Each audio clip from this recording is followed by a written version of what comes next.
Hello viewers, स्वागत है आपका दोबारा से इस यूट्यूब चैनल पे। स्टार्ट करने जा रहे हैं आज क्लास 10th के साइंस चैप्टर 2 से चैप्टर फर्स्ट तक का जो भी है मतलब उसके अंदर हम कंप्लीट कर चुके हैं। और उन सब की वीडियो जो है इस वीडियो के डिस्क्रिप्शन में भी उन सभी का लिंक रहेगा। अगर आपने अभी तक चैप्टर 1 के बारे में नहीं देखा, नहीं पढ़ा है, तो वहाँ से आप क्लिक करके उस चीज़ को देख सकते हैं। चैनल पर विजिट करके भी देख सकते हो, वहाँ सारी चीज़ें मिल जाएंगी। ये चैप्टर 2 स्टार्ट करने जा रहे हैं आज जो है एक छोटा सा इंट्रोडक्टरी लेक्चर रहेगा। इसके ऊपर हम बताने की कोशिश करेंगे कि इस चैप्टर में हम क्या पढ़ने वाले हैं आगे, और आने वाले अभी जो पार्ट्स इसमें अंदर आने वाले हैं उसमें हम क्या पढ़ेंगे, इस चीज़ के बारे में हम बात करने जा रहे हैं। तो आज जो हम स्टार्ट कर रहे हैं उस चैप्टर का नाम है एसिड बेसिस एंड सॉल्ट्स। ठीक है, तो चैप्टर के बारे में यही पता लगता है कि एसिड बेस एंड सॉल्ट्स, हम ये तीन चीज़ अच्छे से पढ़ने वाले हैं, इन सभी के बारे में पढ़ेंगे। तो इंट्रोडक्टरी में क्या हम बताने वाले हैं कि इस चैप्टर में आगे और क्या क्या चीज़ें हैं। जैसे कि अब एसिड है, एसिड के बारे में हम पढ़ेंगे कि एसिड कैसा होता है, टेस्ट कैसा होता है, कलर से तो नहीं, और बेसिस कैसे होते हैं, उनका मतलब का टेस्ट कैसा होता है, या उनके बारे में रिएक्शंस क्या होती हैं, उनकी प्रॉपर्टी क्या होती है, इन सभी चीज़ों के बारे में हम डिस्कस करने वाले हैं। ठीक है, तो जो चैप्टर हमारा स्टार्ट होगा वो स्टार्टिंग में हमें पढ़नी होगी इंडिकेटर्स के बारे में। ठीक है, इंडिकेटर्स क्या होते हैं। चूँकि इंडिकेटर्स का नाम लिया गया है तो बताऊँ दूँ कि एसिड बेस जो है आपको देख करके ऐसे कोई अंदाज़ा लगा ले कि ये एसिड है, ये बेस है, थोड़ा मुश्किल है। जान करके ऐसे देख के नहीं पता कर सकते हम कि कौन सा एसिड है, कौन सा बेस है। तो उसके लिए कुछ इंडिकेटर्स हैं, कुछ पैरामीटर्स हैं जिनका हम इस्तेमाल करते हुए हम ये फाइनलाइज कर सकते हैं, इस चीज़ को हम आइडेंटिफाई कर सकते हैं कि हाँ ये सैंपल आपका एसिड है या वो सैंपल आपका बेस है, क्या है। इन सब चीज़ों के बारे में जो है हम अच्छे से मतलब बात कर पाएंगे। कब? जब मतलब आपको ये इंडिकेटर्स का इस्तेमाल करेंगे। तो कुछ इंडिकेटर्स ऐसे होते हैं, कुछ में सिंथेटिक इंडिकेटर्स वो होते हैं जिनको हमने केमिकली बनाया हुआ है, केमिकल से जिनको हमने बना करके तैयार किया है इंडिकेटर्स, जिसका इस्तेमाल करके हम एसिड बेस को आइडेंटिफाई कर सकें, उनको हम सिंथेटिक इंडिकेटर्स कहते हैं। और जो नेचुरली अकरिंग होती हैं वो नेचुरली होती हैं। जैसे कि नेचुरल के अंदर आपका अनियन होता है, अनियन के अलावा क्लोव होता है, टर्मरिक, रेड गैबेज यहाँ पे कार्बेज लिख दिया मैंने, बताओ। गैबेज जो गोभी होता है ना, गोभी, उस गोभी के जूस से भी पता लगाया जा सकता है। उसका भी इस्तेमाल करके, उसका भी इस्तेमाल जो है हम एज ए इंडिकेटर करते हैं। इसके बारे में मैं बताऊंगा जब आगे हम पढ़ रहे होंगे सारी चीज़ों को। तो ये कुछ जो है वो नेचुरल इंडिकेटर्स हैं, और वो जो है क्या है, वो सारे के सारे आपके सिंथेटिक इंडिकेटर्स हैं। जैसे लिटमस हो गया, लिटमस, और मिथाइल ऑरेंज होता है, और फिनोफ्थिलीन हुआ, और ये मतलब इस तरीके के बहुत से सिंथेटिक इंडिकेटर्स होते हैं। ये सारी चीज़ें इंडिकेटर्स हैं। इंडिकेटर्स क्या होता है पता लग गया।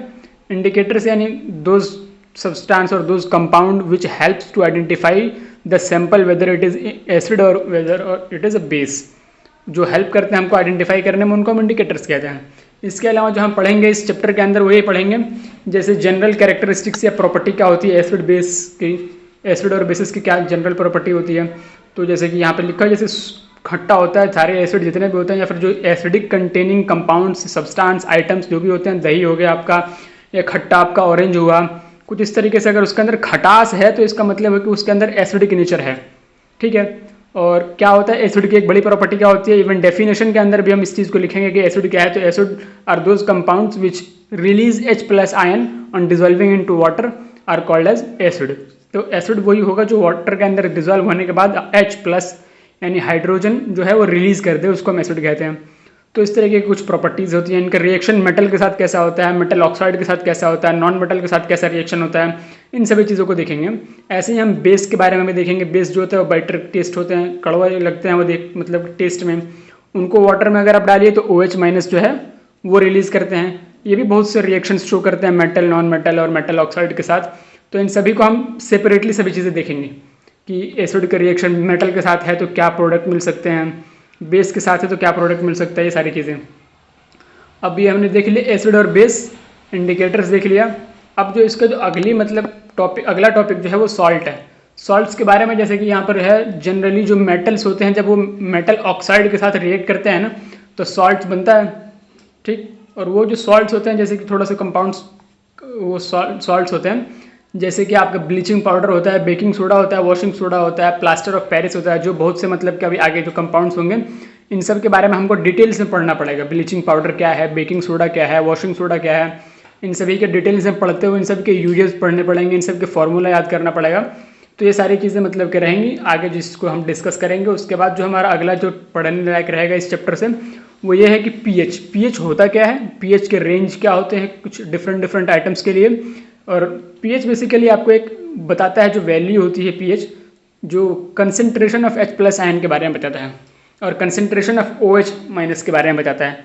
अगर H प्लस का कंसंट्रेशन ज़्यादा है आपके कंपाउंड के अंदर तो पीएच जो होगा वो लेस देन 7 चला जाएगा। जितना ज़्यादा कंसंट्रेटेड रहेगा उतना ही वो लोअर नंबर्स बनता चला जाएगा। लेस देन 7 में भी 6, 5, 4, 3, 2, 1, 0 सब कुछ होता रहेगा। जितना कंसंट्रेटेड होगा, जो सबसे कंसंट्रेटेड होगा उसको 0 वैल्यू हो जाएगी पीएच में।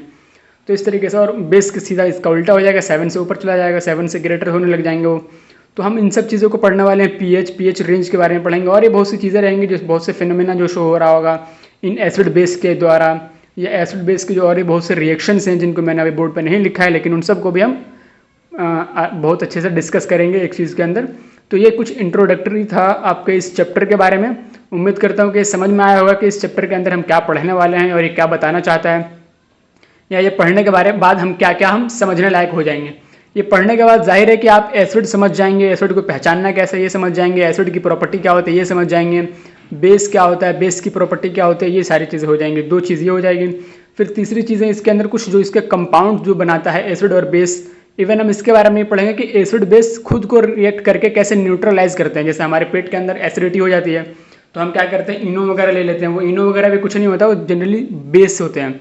हमारे पेट के अंदर जब एसिड बढ़ गया, हमारा हार्ट बर्न रिफ्लेक्स एक्शन होने लग जाता है ऐसा कुछ, तो उसको हम क्या करते हैं कि बेस जैसा कुछ कंपाउंड ले लेते हैं, इनो ले लेते हैं, गैसोफास्ट ले लेते हैं। ये सारी चीज़ें जो हैं ये सब के सब बेस सॉल्ट्स होते हैं। ये सॉल्ट जाते हैं उसके अंदर और उस एसिड के साथ रिएक्ट करते हैं, तो एसिड बेस रिएक्शन होता है और एसिड आपका न्यूट्रलाइज हो जाता है और आप एसिडिटी से दूर हो, मतलब कि एसिडिटी से राहत मिल जाती है आपको।